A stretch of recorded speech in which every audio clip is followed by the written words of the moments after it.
typically those kinds of policies aren't enough. You probably want to get a separate outside policy. By the way, this is all general information. Every person's situation is different. I think my overarching point is that you can't just blindly buy a policy. You got to go through a needs analysis to determine what you need or what's good for you. Guest speakers and their companies on this podcast are not affiliated with or endorsed by LPL Financial. Hello, everyone. This is James Enriquez, Alexis Villarreal, and Leo Chang with the Our 2 Cents on Your Dollars podcast. And today we want to talk about insurance. And here's here's why. In the middle of a home purchase, got some home insurance quotes, and probably doing it the wrong way, kind of in a hurry. Probably waited too long to make a decision, but that's neither here nor there. You mean you didn't take advantage of the low interest rates? Well, that's a whole nother topic. I'm going to sidestep that one. And I got a bunch of quotes, and I'm a financial planner, so I'm almost ashamed to admit this. I just looked at the premium. Yeah. Which one's the cheapest? What's going to be my cheapest mortgage payment? And because I was in a hurry, right? And surely I'm not the only one that's done this. But then when I had some time, I started looking at all the quotes, and well, no kidding why some are cheaper than another. One had more coverage than the other one. One had a higher deductible. And so I just got to thinking, how many people are aware of the coverage limits of any of their insurance policies, not just their property and casualty? Yeah, they just kind of go with it, whoever they like. They just kind of just get comfortable and just keep on paying and don't really ever pay attention. I think they just kind of look at it, which one's the cheapest and which one flows within my cash flow or my budget. And I got coverage, I'm good. And they don't really have any idea as to what is actually being covered. I myself have done some of this type of shopping that you're doing as of recently, and I try to remind my clients to do this pretty often. I don't have the time, I guess, that you did to be able to go through them all. What I was blessed with is that I have an insurance agent that I trust, right? And I sent them all of my declaration pages, and luckily, like I said, they're very thorough. They gave it back to me, and they took the time to go through each of those things. I was like you, very thrown off with all the different variations that were available to me for the same house and for the same needs. They varied drastically from company to company. And so I don't know if you experienced that. Yeah. Working with clients in our planning process, I think this is probably the most underappreciated topic in general, because when we're going through kind of the nuances of what insurances are needed, what risks are involved, what clients are really overlooking a lot of the time. Those tend to be, over the long term, where large, probably in some circumstances, the biggest risk is involved. And so this process, when we're going through, whether that be, property and casualty insurance, life insurance, health, disability, umbrella, right? The process that we go through and we tend to focus on is so important in the sense that a lot of clients don't even realize the risk that's involved with not having the appropriate amount of insurance. In some circumstances, also clients are taking on a risk by having too much insurance, right? Affects their cash flow, things like that as well. And there's so many insurance companies, there's so many insurance providers, all providing certain niches, certain things to differentiate themselves from one another.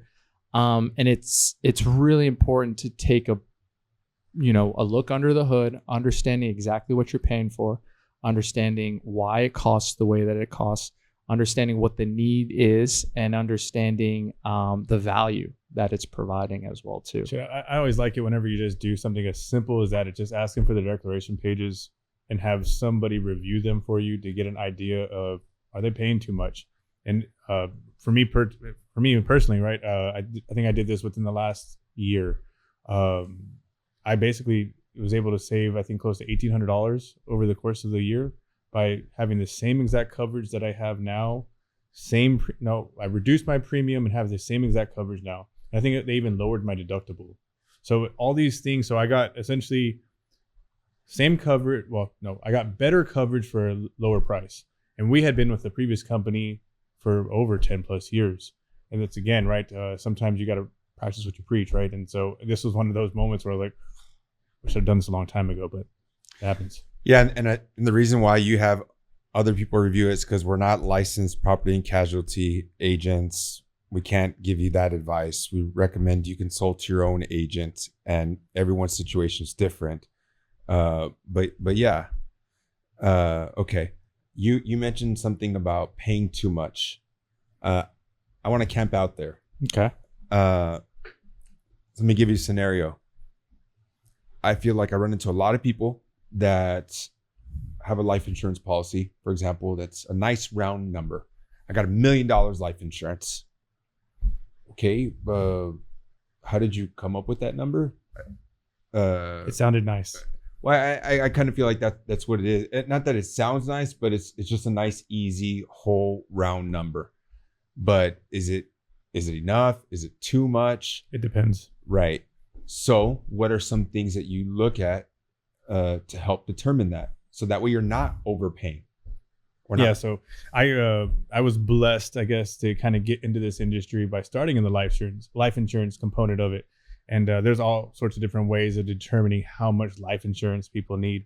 And the real basic, simple way that we're taught, right, is some sort of acronyms, right? There's a couple of them out there: DIME, debt, income, mortgage, education. Life is another one: liabilities, income, funeral, education. So there's different ones that people can use to kind of determine how much coverage they need. That was the very beginning when we first started looking at insurances coverages, going back to it. At the beginning, you'd come up with some sort of number, $1 million, and right away, you got to get $1 million and we need it for 30 years, 20 years, whatever, somewhere way down the road. And that's the way you just did it, not really fully comprehending each individual.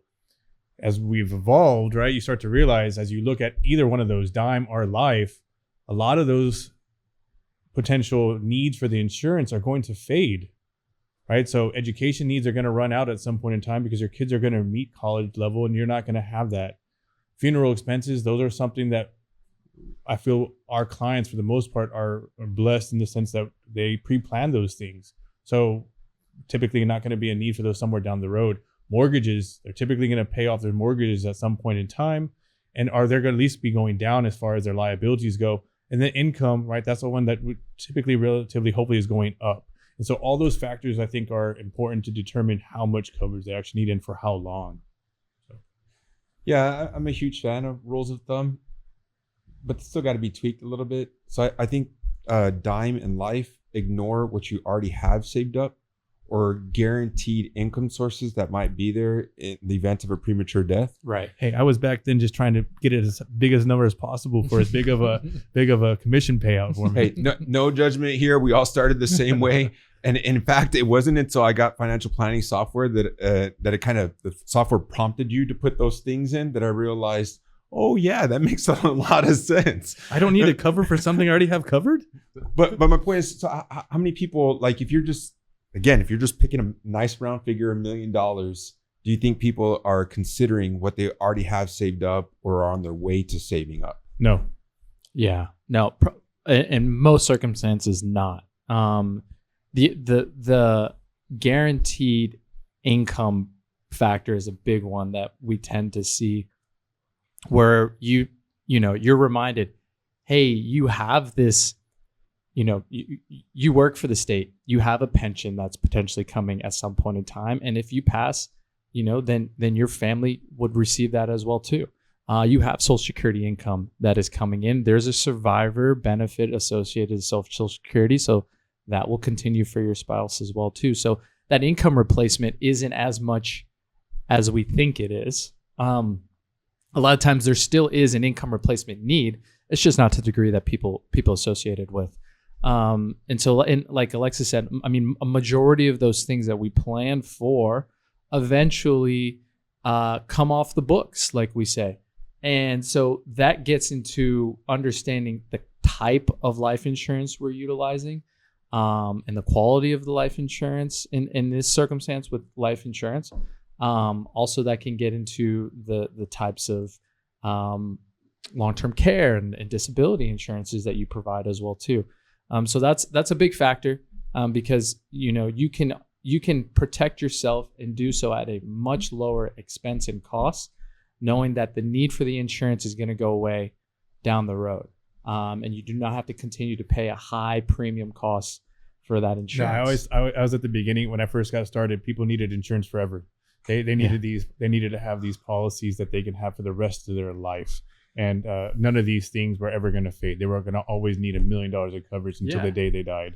And I just never, being young at the time, I didn't fully comprehend how it actually can be utilized in a much more cash efficient management system, rather than just saying, hey, just keep putting money into this thing and you'll have $1 million when you die, or your family will.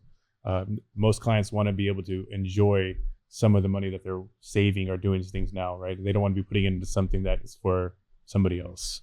So yeah, okay. So what does that look like? So I'll use myself as an example. Okay, so I don't know, in 17 years, I should have both kids graduated from college. My house should be paid off by then.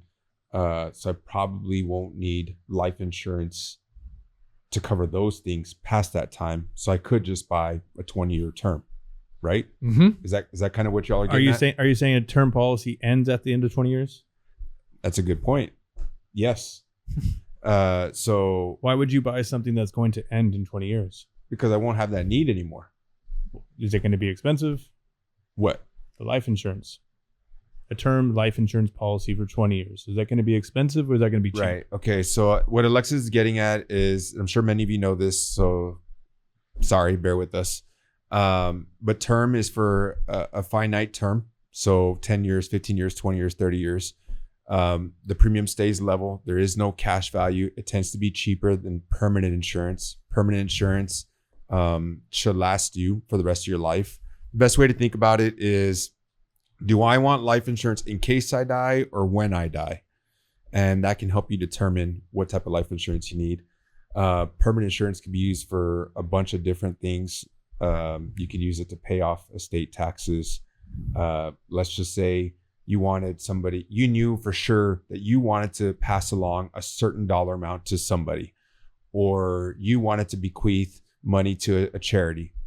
That's a good way for permanent insurance. Just because you said that, would you really want to use life insurance to give to a charity? Okay.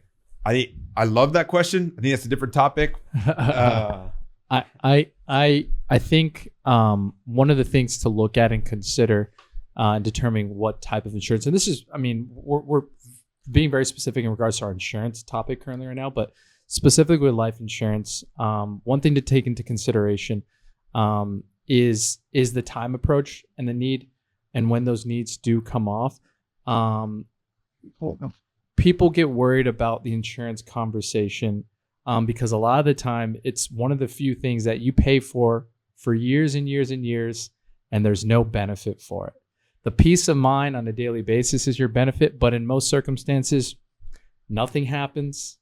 Everything was fine. You never utilize the insurance. You just have a level of comfort, right? And so some people are willing to pay for that peace of mind, that level of comfort. Some people are not. And so for us, we want to make sure that we're providing a strategy to protect our clients in case certain things do happen, that allows them to continue to maintain a lifestyle to the best of their capabilities of what they were doing beforehand, and doing so at the least amount of costs as possible. So one of the things that we run into from an industry perspective is people utilizing insurance for more than what it is. Insurance is insurance. You're telling me that life insurance can't solve all problems? No. You're talking specifically about life insurance, right? In this circumstance, yes. Yeah. Specifically life insurance. Because majority of the other insurances factor in the same way in the circumstance that you're paying a premium to protect yourself and you may never utilize that insurance. Like the car insurance, right? Right. There's sometimes you have a car insurance on a vehicle and you never get into an accident. Exactly. You don't get that money reimbursed, but it was protecting you the entire Right. Disability insurance. You could work your whole life and never have you never become disabled for a short or long period of time, but you protect yourself income wise just in case it happened. But hey, you retire, it never happened. That insurance you're paying for was just there. Just because you said disability insurance, who needs disability insurance? And I guess why? Yeah, who needs disability insurance? And what is the difference between short term and long term? I mean, I think most people that somebody depends on their income need disability insurance. Like a husband and wife, they both need disability insurance. Oh, for sure. What I think I want people to take away from this podcast are little actionable things that they can go and do. So I'm just going to list off some things right now about disability insurance. I think you got to look at the details of the policy. So is it an own occupation? Is it an any occupation? What's the waiting period? In other words, you have to be disabled for a certain amount of period before the policy kicks in. I guess that's the difference between the short and the long. Yes and no. Right? Right. Yeah. So to Lex's point, short-term disability will pay out if the disability is for a short term. I think we used that when my wife had Right. a baby, right? Yes. I think when Felicia was pregnant, I think we used it both times. And right, I think they kicked in almost immediately. So that gave us, I guess, income, right, while she was on maternity leave. Right. That's short term. Long term could be anywhere from, you could go all the way to age 65 if you become disabled right now. And Yep. Yeah. Are you saying that someone would continue to get some sort of payout all the way up until that age? Right. And so usually you want to look at your income. You're going to replace some of your lost income.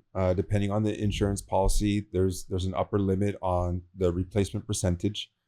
So you want to look at that. If you buy it through your employer, it's generally cheaper, but the limits are also less. And sometimes they're not portable. Sometimes they're age banded. What do you mean portable? That if you leave employment, you cannot take them with you. Sometimes they're age banded, so they're going to go up in premium every 5 years or so. That's typically seen through your employer. I've also found, like for professions that are involved in a trade organization or trade group, you can sometimes get a group disability policy through those. Is that the one that we had that accountant that mentioned something about that he got some sort of insurance through his group accounting firm or something like that? Is that what you're talking about? Like those type of organizations?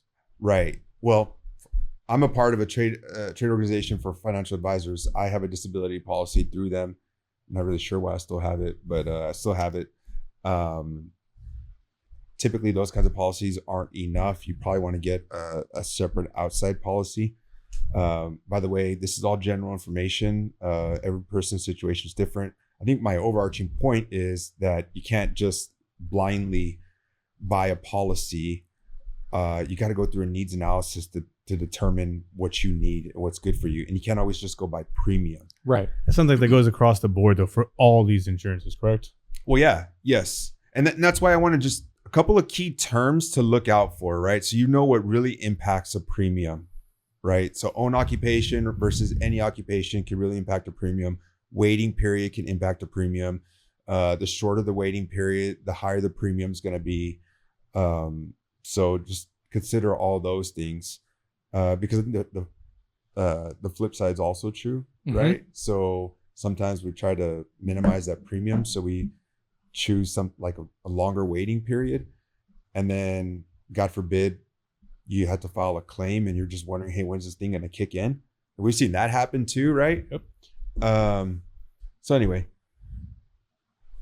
what else about disability? I remember in some of our previous conversations, you started talking about something about a disability buyout or something about when you have multiple individuals that are part of the same company, about making sure that there is something in place to protect them because they're both vital assets to the company. There was something in there that you made comments about in some of our conversations about disability buyouts. Yeah. So, going back to the figuring out the purpose of the insurance, right? So I know you're asking about disability, but I'm going to go back to the life insurance. So we talked about, you often hear that debate, right? Buy term and invest the rest, or permanent insurance, right? It's a debate. Well, there's a lot of proponents for buying term, but permanent makes sense in some cases. In some cases, you want a permanent policy to fund a buy-sell agreement. A buy-sell agreement is an agreement between two business partners or two shareholders where one will buy out the other in the event of a death, disability, divorce, or just a dissolution, because stuff happens. And so you can either not fund that. You can create a sinking fund, so where you're creating a savings account to potentially buy out that other partner. You can borrow money, or you can buy an insurance policy. You can buy a life insurance policy in case somebody dies. But what about if somebody becomes disabled, right? You're more likely to become disabled than you are to prematurely pass away. So there are things called disability buyout policies, where the policy will pay out if your partner becomes disabled. So that's a disability buyout. And then you also have disability overhead, right? So what if I become disabled and I still need to keep the lights on in this facility? Well, a disability overhead policy will pay out. So basically cover all the utilities, all the day-to-day operations of the business. That's not accurate? Yeah, again, you'll have to check the details of the policy, but yeah, essentially. Yeah. Understanding what the purpose of the insurance, like he was saying, is so valuable in that sense. You can buy-sell agreement, right? They can be complex, especially if there's multiple business owners. But understanding what you're trying to protect in that sense is so valuable in determining what type of insurance you need, from a disability perspective and from a life insurance perspective. So, funding that and determining the type, term, quality, things like that are imperative, and it really has to factor in with what the terms of the buy sell are, and especially who's involved in the buy sell as well too. But going back real quick, the debate between in the life insurance industry between term and invest or permanent insurance. That's something, from a philosophical aspect, based upon who you're working with, that's pretty debatable. And in some circumstances, you can see individuals utilizing different insurances for different purposes. But at the end of the day, insurance is insurance. The point and the benefit of what the insurance is there for is to insure you and to protect you. We'll talk about retirement planning at a different point, but I'm not a big believer as far as using insurance policies for retirement plans, because at the end of the day, this boils down to efficiency and cost. Insurance policies aren't cheap by any stretch of the imagination, especially when you're paying for something that you may never get a benefit for, right? And so paying an additional cost for a product and utilizing and servicing it for something that you can do at a much cheaper and inexpensive way is something to always consider. And so, going through our process and looking at types of insurances clients need, and the benefit for them and why we're utilizing them, the cost and efficiency of those products are very valuable and really efficient, are really important as well too. And that's not even getting into, long-term care insurance and the different types of long-term care insurance, umbrella insurance. I mean, that's something that I think is overlooked, especially with high net worth individuals.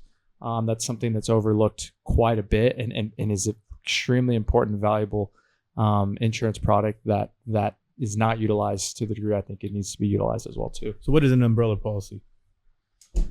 So think of, in general terms, think of an umbrella policy as an insurance policy that protects and covers the things that you aren't already protecting and covering, right? So individuals typically have your property and casualty insurance for your home and for your house. I mean, for your car. Individuals will have that disability policy. Individuals will have, a type of policy for their for long-term care, life insurance, things like that. But what about, this is a big one. The NFL draft just happened, right? And so Did the Jets get anybody? a lot. Did they get anybody worthy? We finally went offensive line, which makes a lot of sense, right? So a lot of those individual players leading up to the draft, there's an insurance need, an insurability need there, right? These individuals are expecting to get paid a significant amount of money over the next couple of years for providing a service. Their service is playing in the NFL, increasing the value of the product of the brand, and performing on the field, right? And so they're going to get paid for that service based on a contract that they're meeting with the NFL teams. Well, what if something happened to that individual prior to that draft, right? That star quarterback that's expected to go in the top 10 during a workout blows his ACL, right? That guy's not going in the top 10 anymore. He probably won't even get drafted, right? So there's millions of dollars in contractual money that they would probably receive, endorsement money, things like that they are not going to receive now or won't receive it for a length of time. Well, you can buy a policy that covers that liability of that individual getting hurt, or something occurring where they can't or are unable to meet and receive the funding and the money that they're expected to get over the next couple of years. And so, an umbrella policy is something that can help protect you for those things, right? Another sports analogy, people, in sports, you win a Super Bowl, you have a Super Bowl ring or a trophy or a very valuable item to you that there's a lot of sentimental and monetary value to it. Policies like this can protect and insure those items and those objects and those services that you can't typically get in a normal property casualty policy, things like that.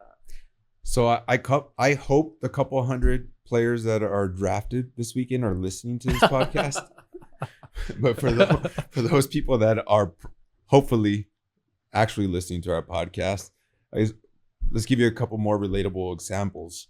Let's say you have an auto policy. Well, Leo mentioned, right, if you're a high net worth individual. So let's say you got $1 million saved up and your car insurance policy only covers $300,000, but you're in this huge accident and you get sued for $1 million. So, but your car insurance policy only covers $300,000. Well, instead of you having to pay out of pocket from your $1 million savings, you can tap your umbrella insurance that only costs several $100s a year for $1 million of coverage. So that's a real world example of how an umbrella policy could work. Oh, I feel like I've also, I guess, whenever, do people ever utilize it when they have like multiple properties, something to cover? Is there anything that they utilize umbrella policies for something else other than just that extra piece of anything else that they use it for, like business owners, or I feel like there's something else that we have business owners that use it for certain things. Yeah. So what I think what you're asking is when typically the question I get from people is, okay, I heard about an umbrella policy. I need an umbrella policy, but how much am I supposed to get? Is it 1 times my net worth, or so many rules of thumb out there? It's very hard to find a rule of thumb on this one. It is. It's difficult. In other words, it's just kind of a dart on a dartboard, right? But that's kind of what people gravitate towards, like 1 times my net worth. A lot of times it's too, what are you comfortable paying as well too? That's the thing I go to, and when looking at that is, we want to protect as much as we can protect to the level that you're comfortable paying to protect it, right? So, hey, if you're willing to pay this dollar amount, this is how much coverage we can get, and it'll pretty much protect the majority of your assets, right? And if you're comfortable paying that amount, then I think it's a good idea. And so there's a level of affordability that goes along hand in hand with that, because in most circumstances it is more prevalent with high net worth clients, because there's a lot of policies that just don't provide insurance up to those dollar amounts, right? And so there's not like a needs necessary approach to determining that. And sometimes it's like, hey, let's protect as much as we can that you're comfortable paying for. Yeah, and because it's so affordable. Yeah, it's really affordable. It's really affordable. Okay, so we've talked about umbrella insurance, life insurance, property and casualty, and vehicle. Some of those kind of brief, but I think we got to talk about health insurance. We're fortunate enough that we work with a lot of successful people, a lot of business owners, and so some of them will sell their business early, before 65 Medicare age. And so I get the question a lot about question and or concern about what are they going to do about health insurance in that short period of time. That might be a retirement planning topic, but I don't know. How do you address that as far as health insurance for those types of people? I know for me, depends, right? Depends on what their situation is, what their health is, what type of coverages they need. So I think it's kind of getting a baseline for where they're at, what they need to be done. In our area, we have a lot of individuals that are employed by the government, whether it be through city, state, or federal. And so, a lot of them have different plans that they can extend even through retirement. And, so there's always you trying to figure out what options are available to them, which ones are going to be the most cost effective. When you run out of those options for those individuals that are self-employed or do not have that type of continuation for insurance, typically have to go out to the outside marketplace. In the outside marketplace, you got to find, some sort of insurance agent that this is what they sell, get quotes from them, and then kind of go back to that same process again. What am I paying for? What are the coverages, right? What is the limits? What are the deductions? What is it actually going to provide for me? And then you just start working backwards that way, and you try to meet some sort of in the middle of what they can afford and what coverage they need. Hopefully that you cover everything that they need, right? In some instances, like Leo said, right, just can't because of cash flow needs. And so, I think that's the baseline for me. Yeah. Some circumstances, there's individuals that want to self-insure as well too, right? So you have enough assets where if there is, a medical event or something like that occurs, that they're able to take care of that themselves, and they don't have to, worry about paying a regular premium, high premium for health insurance during that time frame before Medicare. But the marketplace now is such a added and valuable resource for individuals that aren't privy to employer health plans or are not of Medicare age, and so that's helped a lot of individuals who, one, were having a hard time because of insurability, and two, didn't have those employer benefits as well too. And so that's a great resource. There's other forms of insurability as well too. Group plans, outside of your employers, that people utilize as far as a supplemental benefit as well too. But we think that, over that short period of time, it's such a, that I think it does get into a little bit of the retirement conversation. But the closer you get to that Medicare age, if you can maximize and utilize, those benefits to the best of your ability and keep costs down, we're trying to do that as soon as possible. If you can continue to work and take advantage of your employer health benefits as long as possible, all the way up into Medicare age, that's going to play a significant part long term on total assets. I feel like one of the little hidden gems in some individuals' health insurance policies is a little thing called an HSA account, a health savings account. I've had access to them before in previous occupations, and it's extremely beneficial to take pre-tax dollars and pay for the same things that you were going to pay for anyways, especially if you're ill. I have a very good friend that spends quite a bit of money every single month, and he had access to an HSA account and he wasn't utilizing it. I was trying to explain to him, I said, you realize that you're going to spend $100 either way. You just have the choice to pay taxes on it or not pay taxes on it. And what's really cool about those HSA accounts is that most people don't use them. They just sit there and they store and they just build up this cash in there. There have been a lot of different rules and changes to these types of accounts now, to where in some instances you can actually convert them into retirement accounts, so you don't even have to use them for for medical purposes. But I think we've all been doing this for enough time to realize that almost every single one of us are going to have some sort of healthcare expense as we get older. And so here's an opportunity for individuals while they're younger to basically be stockpiling a medical expense bucket, get some tax deductions in doing such a thing, and be able to utilize that later in life without having to do it out of pocket. And so it's kind of a way for them to store some money and never have to pay taxes on it. How do they get into an HSA? Yeah, so most plans, they have to be eligible in the plan, and I believe they have to be high deductible plans. Yeah. Yep. I also want to share one other nugget as it relates to health insurance and the marketplace. The subsidies are based on adjusted gross income, so be careful where you take your withdrawals from, because they could impact. What do you mean, like taking it from retirement accounts versus non-retirement accounts? Yeah, and that's like really important to do right before that time frame, correct? There's a certain time frame that you want to be mindful of. Is it right before 65, or is it right before?